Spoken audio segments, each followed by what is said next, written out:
네, 오늘은 원불교에서 신앙의 대상이자 수행의 표본으로 모시고 있는 저 일원상의 진리에 대해서, 일원상의 진리, 과학을 넘어서 라는 주제로 함께 공부하는 시간 갖도록 하겠습니다. 그 에너지 보존 법칙을 다 아실 것 같아요. 현대 사회와 이 과학에서 보편적인 이 진리적 명제로 통용되고 있는 법칙이죠. 연력학 제1법칙이라고도 하는데, 이 에너지는 절대로 새로 생성되거나 소멸되지 않고 단지 다른 에너지의 형태로 바뀔 뿐이라는 얘기입니다. 예를 들면 이렇게 소리를 지르면 그 크기만큼 공기를 진동시키는 음파로 바뀌고, 또 망치로 못을 이렇게 박으면 못이 들어가죠. 운동 에너지로 바뀌고, 그리고 일부는 또 만져보면 못이 또 따뜻합니다. 열 에너지로 바뀌고, 또 이제 못을 치면은 소리가 나죠. 소리 에너지로도 바뀌는데요. 이 에너지를 가하기 전에 총량과 에너지를 가한 후에 변환된 에너지의 총량이 합은 같다는 것이죠. 오늘 제가 이런 말씀을 드리는 이유는 원불교에서 이 믿고 신앙하는 바로 저 일원상과 에너지 보존 법칙이 일맥상통하기 때문입니다.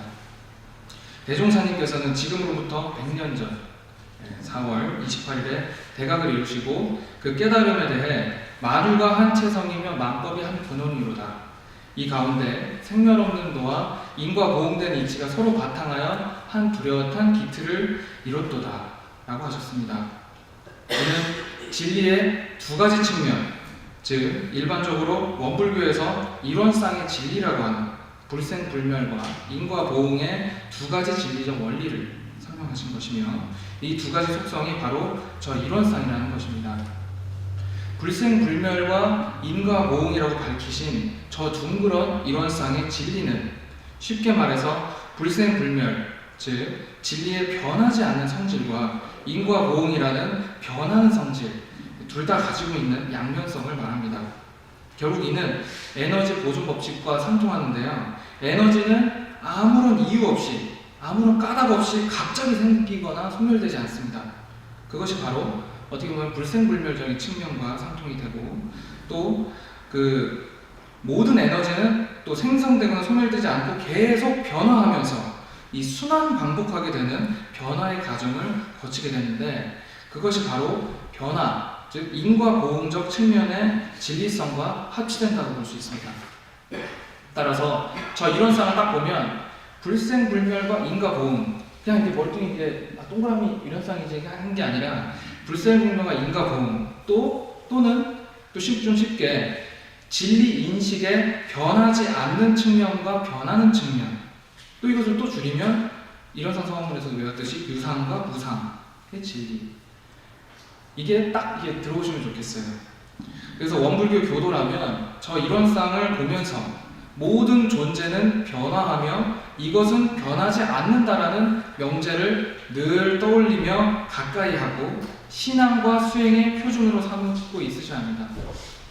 그래서 앞서 말씀드린 에너지 보존 법칙, 연력학 제1법칙은 결국 주어진 하나의 큰 장인 이 우주라는 이 베이스 범위 안에서 에너지 총량을 갖고 형태만 변화한다는 얘기인데요. 이것은 추상적인 얘기가 아니라 합리적, 이성적인 법칙이고 과학에서 통용되는 진리이고 보편타당한 명제입니다. 이 기본 명제로 인해서 모든 과학 기술과 상대성 원리와 우주 천문학 등의 모든 과학적 학문이 가능한 것이고, 또 우리의 삶 또한 에너지 보존 법칙의 지배를 받습니다. 살을 빼는 방법이 또 여러 가지가 있겠지만, 가장 근본적인 원리는 내가 먹는 에너지보다 더 에너지를 사용하면 자연히 살이 빠진다는 이 원리입니다. 그와 상통되는 어떤 일원상의 진리, 즉 존재는 고정되어 있지 않은 변화의 연속이고, 이는 변하지 않는다는 이치도 현상적으로 에너지 보존 법칙과 같은데, 이 빙하가 녹으면 물이 되죠. 그 물이 또 흘러서 이 증발하면 수증기가 되고, 또 수증기가 올라가서 또 구름이 되고, 또 그게 다시 응결돼서 비로 떨어지는, 바로 순환되는 이치가 이 변하지 않듯이 우리의 모든 이 생각과 마음과 행동들이 어떤 에너지가 돼서 다른 존재에게 영향을 주게 되고, 그 에너지들은 없어지지 않고 다시 인과의 변화로서 스스로에게 돌아오게 되는 것. 콩 심은 데 콩 나고 옛말에 있죠. 팥 심은 데 팥 난다는 원리. 악한 마음으로 저지른 범죄는 처벌을 받고 선한 마음으로 하는 행동은 세상에 어떻게든 이로움을 주게 되고 또 자신에게도 복으로 돌아오게 되는 인과의 이치가 변하지 않는 것은 현상만 보더라도 이 에너지 보존 법칙과 맥락을 같이 함을 이해할 수 있습니다. 정리하자면 에너지의 총합은 일정하며 그 과정에서의 에너지 변환만 일어날 뿐 에너지 보존의 법칙과 모든 존재의 본질은 변화하며 그 변화의 원리, 즉 총량은 변하지 않는다는 이론상의 저 진리가 같은 뜻을 가지고 있다는 말입니다. 그렇다면 과학의 에너지 보존 법칙과 원불교의 이론상의 진리는 어떤 차이가 있을까? 진리성, 즉 어떤 자연현상이 우리가 가지고 있는 오감, 즉 보고, 냄새 맡고, 또 듣고, 맛보고, 느끼는 감각기관과 감각기관을 보조하는 각종 과학기구들이 요즘에 많이 발전이 됐죠. 뭐 망원경이라든지 현미경이라든지 각종 센서나 컴퓨터 이런 것들이 보조해가지고 이 객관적 대상으로서 관찰과 측정이 되면 이걸 이제 과학이라고 하고 그 관찰 과정을 정리해서 어떤 규칙성, 즉 어떤 원리를 발견하면 과학적 법칙이 만들어집니다. 하지만 우리가 느낄 수 없는 부분 그리고 오감을 통해서 관찰될 수 없는 이 믿음의 영역, 존재와 이 영혼과 또 기운과 이 마음작용까지 더해지게 되면 이 종교성이 부여가 됩니다. 즉 과학적으로 관찰하고 증명할 수는 없지만 에너지 보존 법칙과 같은 과학적 원리를 적용하여 설명할 수 있는 포괄성을 지닌 종교적 원리가 바로 원불교 이론상의 진리입니다. 과학적으로는 아직 설명이 불가능한 마음과 기운, 영혼 이 등도 원불교에서는 우리가 믿고 신앙하는 저 이론상의 원, 저 원은 그냥 고정된 원이 아니라 아까 그 영상에서 보셨듯이 끊임없이 순환하는 변화를 의미하며 그 변화가 돌고 돌아서 마치 고정되어 변하지 않는 것처럼 보이는 영속성을 동시에 나타내기 위해서 저 이론상을 대종사님께서 고안하신 것입니다. 앞서 영상에서도 보셨듯이 저 하나의 원상은 내포하고 있는 그 무한한 점들과 그들의 움직임으로 이루어진 것이며 수학자이자 아까 나왔던 철학자인 니콜라이가 말했듯이 인간이 아무리 노력해도 영원히 도달할 수 없는 과학을 넘어선 신의 영역을 상징하기도 합니다. 저는 저 원상을 생각해 보면은 원기 그 100년 전 대종사님께서 어떻게 저런 진리적 상징을 종교의 심볼로 내세우셨을까 좀 대단한 생각이 들었습니다. 물론 그 전에 그 불교의 선사들도 저런 원 형태의 그 화두를 던지기도 했는데 이렇게 변하고 변하지 않는 진리의 이 양면적인 속성을 정확히 저 원상에 부여하고 그 가르침을 펴신 것은 처음이고 이러한 명확한 진리적 상징과 그 의미를 갖는 원불교의 이 울타리 안에 있다는 것이 저는 좀 다행이고 뿌듯한 생각이 듭니다.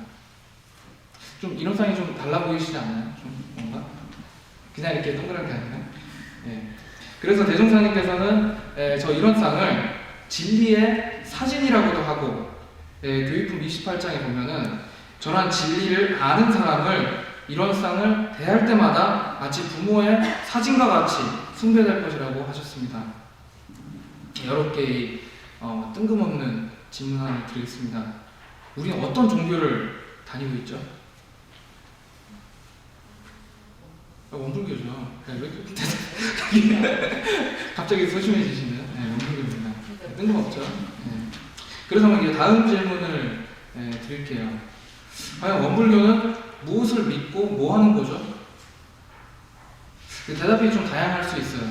이 질문에는 원불교가 뭐냐는 질문에는 업자들은 1916년 4월 전남 영광군 백수면 길룡리 영촌마을에서 진리를 깨달은 소태산 박중빈 대종사를 교조로 믿는 종교, 또는 부처님 상을 모시지 않고 저 동그라미를 모시는 종교, 다른 불교와는 달리 많은 불경을 공부하지 않고 원불교의 전설을 교소로 해서 마음 공부하는 종교, 익산에 본부가 있는 종교, 많은 설명을 할 수 있겠으나 저는 원불교라는 교명부터 좀 이해할 필요가 있다고 생각합니다. 왜냐하면 종교는 그 교명의 그 진수가 담겨 있기 때문입니다. 이제 예를 들어 기독교에 대해서 한번 살펴보겠습니다. 이 기독교의 기독은 한자거든요. 기독, 한자어인데 이를 일본식으로 읽으면 기리시탄이 됩니다. 이 기리시탄은 크리스찬의 음역인데요. 이게 이제 일본이 이제 유신을 거쳐서 이렇게 먼저 기독교가 전파돼가지고 이렇게 그런 것 같습니다. 그래서 일본의 이제 기리시탄이 이제 크리스찬의 음역인데, 그 크리스찬은 말 그대로 크리스트교 사람이라는 뜻입니다. 다 아시다시피 뭐 좀 하면은 지저스 크라이스트 뭐 이렇게 크라이스트. 그래서 이제 기독교는 이 예수 그리스도의 가르침을 믿고 따르는 종교라는 것을 이제 알 수 있습니다. 이제 거기서 이제 크게는 뭐 로마 카톨릭과 개신교의 프로테스탄트로 이렇게 나뉘지만 어쨌든 근본은 예수님으로부터 시작합니다. 불교는 그러니까 부처불인데요.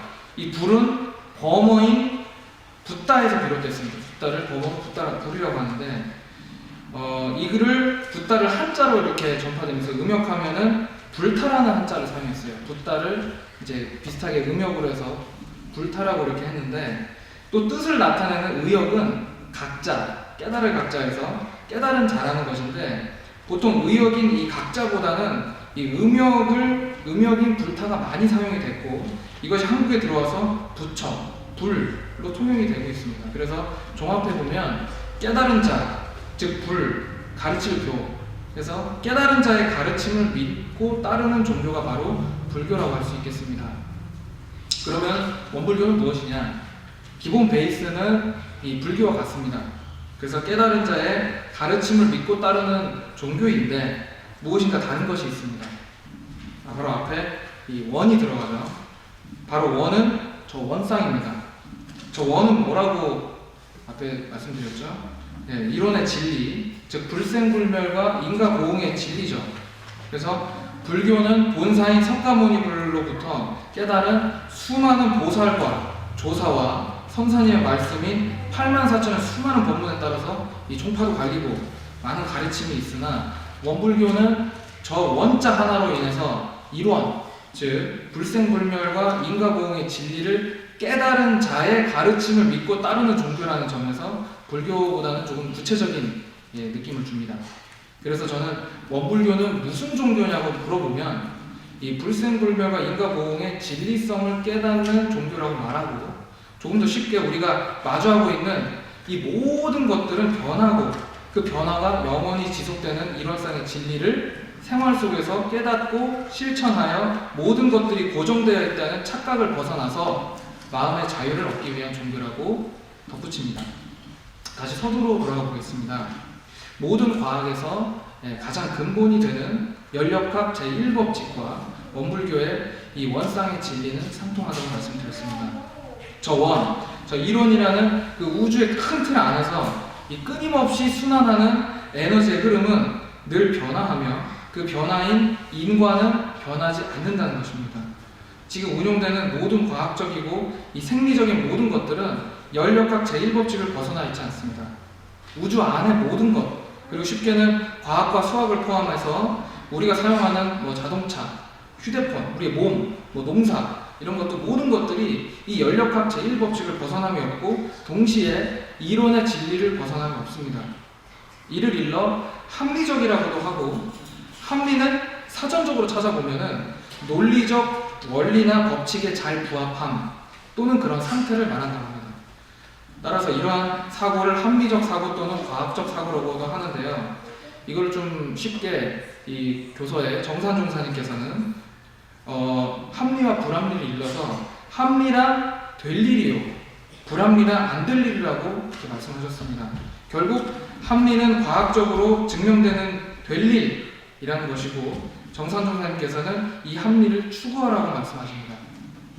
따라서 원불교를 신앙 수행하는 사람들은 당연히 이러한 과학적이고 합리적 사고는 기본 베이스가 되어야 됩니다. 왜냐하면 저 원의 진리 속에 모든 과학 법칙의 기본 명제인 연력학 제1법칙을 내재하고 있기 때문입니다. 하지만 과학을 넘어 이 종교성을 추구하는 우리 원불교 교도님들은 과학적으로 관찰되지 않은 그 무엇이라도 이 법칙을 적용하고 또 응용할 줄 아셔야 합니다. 하지만 우리가 오감으로도 느낄 수 없는 그 무엇, 이해할 수 없는 그 무엇, 과학적으로 설명할 수 없는 그 무엇, 내가 왜 여기에 있는지 그 존재에 대한 그 무엇에 대해서 이 파악하기란 쉽지 않습니다. 그러나 우리는 이 우리 경전에 깨달은 분의 언행록을 통해서 또는 늘 스스로에게 던지는 이 왜라는 화두로서 이 탐구하는 정신을 통해서 우리는 과학을 뛰어넘어 있는 합리를 뛰어넘어 초합리의 불생불멸과 인과 보응의 진리를 환히 대입하고 합리적으로 응용하여 실생활에 활용할 수 있으셔야 합니다.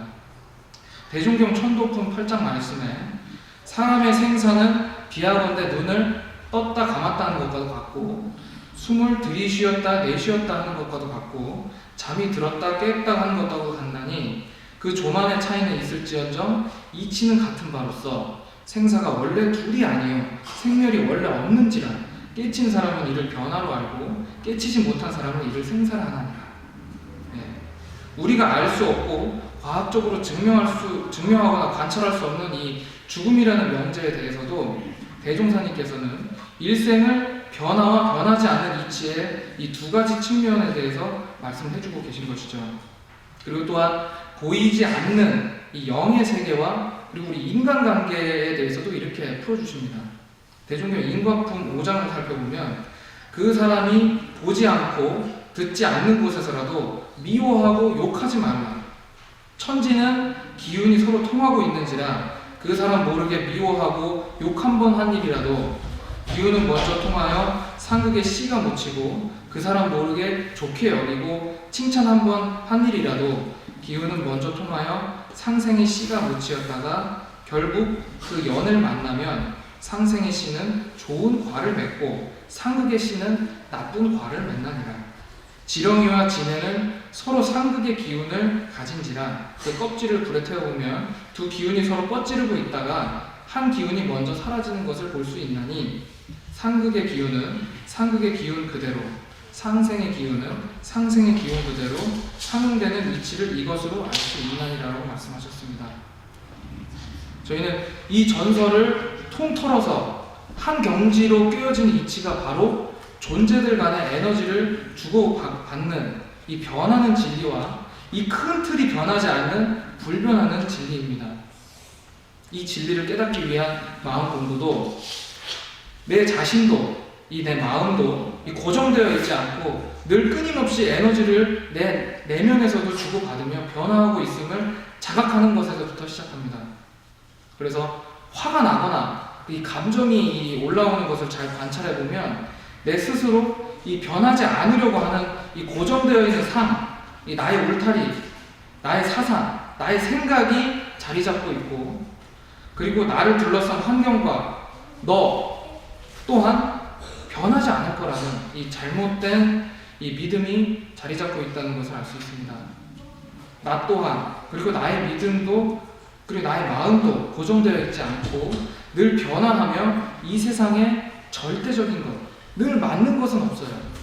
그래서 늘 상대적인 변화만이 존재한다는 것을 우리가 인식할 때 우리는 저 이론상의 진리에 한 걸음 더 다가가게 되고 또 마음의 자유를 얻을 수 있습니다. 또한 평화를 얻을 수 있습니다. 이는 우리가 법회 때마다 봉독하는 이 독경하죠. 이론상 서원문의 유상과 무상의 진리와도 같은 맥락입니다. 그래서 오늘 말씀들이 저 이론상을 보면서 우주 삼라만상 모든 존재들의 변화가 하나의 변하지 않는 이 큰 틀에서 이루어지고 있음을 깊이 새기시면서 화두로서 때때로 이 연마도 한번 해보시고 그러다가 문득 그 원리가 이 실생활에서 이 적용이 될 때 깨우침의 기쁨도 느껴보시면서 원불교의 정체성에 대해서 또 뒤돌아보는 시간이 되셨길 바라면서 이상 설교 마치겠습니다. 감사합니다.